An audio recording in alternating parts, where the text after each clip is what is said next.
পেজার বিস্ফোরণের 24 ঘন্টার ব্যবধানে আবারও ভয়াবহ সিরিজ বোমা হামলায় কেঁপে উঠল লেবানন।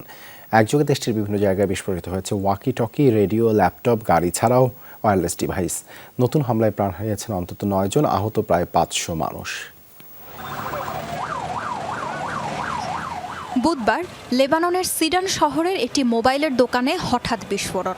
প্রায় একই সময়ে লেবাননের বিভিন্ন জায়গায় বিস্ফোরিত হয়েছে হিজবুল্লাহ যোদ্ধা ও লেবাননের নিরাপত্তা বাহিনীর ব্যবহৃত ওয়াকিটকি ও রেডিও। মঙ্গলবারের পেজার বিস্ফোরণের একদিন না পেরোতেই আবারও ভয়াবহ সিরিজ বোমা হামলার সাক্ষী হল লেবানন। অপর এক বিস্ফোরণ ঘটেছে বৈরুতে। ঘটনাস্থলের কাছাকাছি চলছিল মঙ্গলবারের পেজার বিস্ফোরণের নিহতদের জানাজা। বিকট শব্দে ছড়িয়ে পড়ে আতঙ্ক, ছত্রভঙ্গ হয়ে যায় জানাজায় অংশ নেওয়া হাজারো মানুষ। লেবাননের টেলিযোগাযোগ ব্যবস্থা টার্গেট করে বিস্ফোরণের ঘটনা ঘটেছে রাজধানী বৈরুত সহ লেবাননের দক্ষিণ ও পূর্বাঞ্চলেও। নতুন এই হামলায় প্রাণহানি হয়েছে অনেকের। ওয়াকিটকি ও রেডিওর পাশাপাশি বিভিন্ন জায়গায় বিস্ফোরিত হয়েছে গাড়ি, স্কুটার, এমনকি ল্যাপটপও। আহত হয়েছে প্রায় 500 মানুষ। বিস্ফোরণে কমপক্ষে 60টি জায়গায় আগুন লাগার খবর পেয়েছে ফায়ার সার্ভিস। ওয়্যারলেস ডিভাইস বিস্ফোরণের ফলে চোখ, হাত ও পেটে গুরুতর জখমের শিকার হয়েছেন আহতরা। রোগীর চাপ সামলাতে হিমশিম খাচ্ছে হাসপাতালগুলো।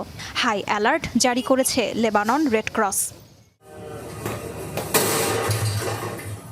গত মঙ্গলবার হিজবুল্লাহ যোদ্ধাদের ব্যবহৃত পেজার ডিভাইস হ্যাক করে ঘটানো হয়েছে ভয়াবহ বিস্ফোরণ।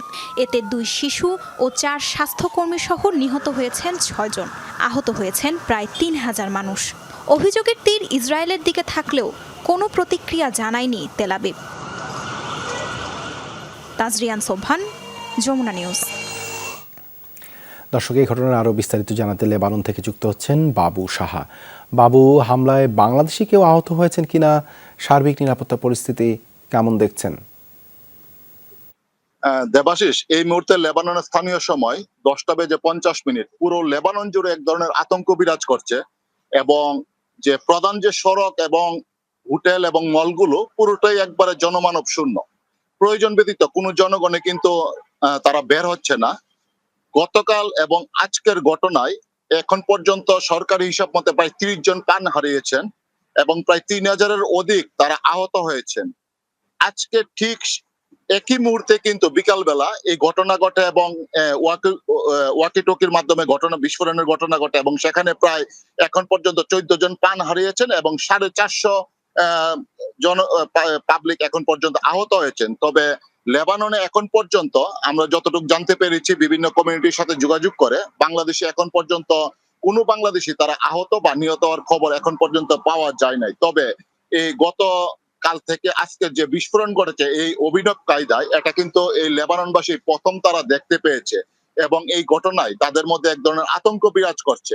এদিকে আমাদের বাংলাদেশ দূতাবাসও কিন্তু প্রবাসী বাংলাদেশিদের সাথে তারা যোগাযোগ অব্যাহত রেখেছে এবং কমিউনিটির যে বাংলাদেশিরা তারাও কিন্তু স্বেচ্ছাসেবী হিসাবে বিভিন্ন জায়গায় কিন্তু হাসপাতালে তারা রক্তদান করছে। এদিকে লেবাননের যে এই ঘটনায় প্রবাসী বাংলাদেশিরা অনেকটা আতঙ্কিত। তারাও কিন্তু এক ধরনের বিশেষ প্রয়োজন ছাড়া তারা ঘর থেকে বের হচ্ছে না। তবে বলা যায় যে লেবাননে এই ধরনের ঘটনা এইবারই প্রত্যক্ষ করলো এই দেশের জনগণ, সব আমরা প্রবাসী বাংলাদেশিরা, এবং সবাই কিন্তু বর্তমানে এক ধরনের আতঙ্কে তারা দিন কাটাচ্ছে। ধন্যবাদ বাবু যুক্ত হবার জন্য।